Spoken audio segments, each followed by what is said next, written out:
बिहार में 5 राज्यसभा सीटों के चुनाव से पहले सियासी समीकरण तेजी से बदल रहा है। सीट बंटवारे को लेकर जहां एक तरफ एनडीए के भीतर खींचतान चल रही है, तो वहीं दूसरी तरफ असदुद्दीन ओवैसी की एआईएमआईएम पार्टी ने महागठबंधन के सामने नई चुनौती खड़ी कर दी है। ऐसे में सबसे बड़ा सवाल यह है कि क्या विपक्ष राज्यसभा में अपनी मौजूदगी बचा पाएगा। हालांकि राज्यसभा चुनाव को लेकर एमआईएम के नए स्टैंड से महागठबंधन के अंदर आरजेडी के उम्मीदों पर पानी फिरता हुआ नजर आ रहा है। दरअसल आरजेडी जहां अपने राज्यसभा उम्मीदवार के लिए एमआईएम के 5 विधायकों के समर्थन की उम्मीद कर रही थी, तो वहीं अब एक नया समीकरण निकल कर आया है। एमआईएम नेताओं की तरफ से दावा किया जा रहा है कि 5वीं सीट के लिए एमआईएम पार्टी अपना प्रत्याशी उतारेगी। अगर ऐसा होता तो ऐसी परिस्थिति में यहां पर एनडीए को जीत मिलती हुई नज़र आ सकती है और महागठबंधन के उम्मीदों पर पानी फिरता हुआ नज़र आ रहा है।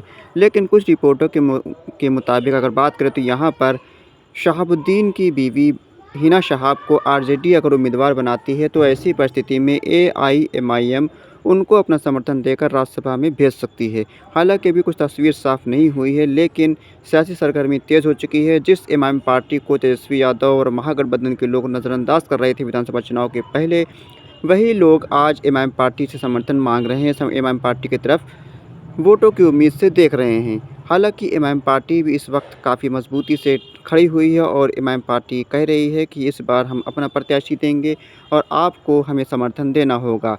और एमआईएम पार्टी के जो यूथ अध्यक्ष हैं आदिल हसन आज़ाद, उन्होंने एक ऐलान किया है कि उनकी पार्टी से अख्तुल इमान साहब को राज्यसभा भेजा जाना चाहिए। अब देखना होगा क्या असदुद्दीन ओवैसी का क्या फैसला रहता है। असदुद्दीन ओवैसी क्या राज्यसभा के चुनाव के लिए अपना प्रत्याशी उतारते हैं या फिर महागठबंधन को समर्थन देते हैं। हालांकि सियासी सरगर्मी बहुत तेज़ी से चल रही है, मीडिया में अलग अलग तरीके के दावे चल रहे हैं और यहाँ पर काफ़ी बड़ी संख्या में समर्थक आपस में एक दूसरे से उलझते हुए भी नज़र आ रहे हैं। हालांकि ज़्यादातर रिपोर्ट्स का कहना है कि एमआईएम पार्टी और महागठबंधन के बीच समीकरण बैठ जाएंगे और उनको लास्ट टाइम में आकर महागठबंधन प्रत्याशी को एमआईएम पार्टी अपना समर्थन दे देगी।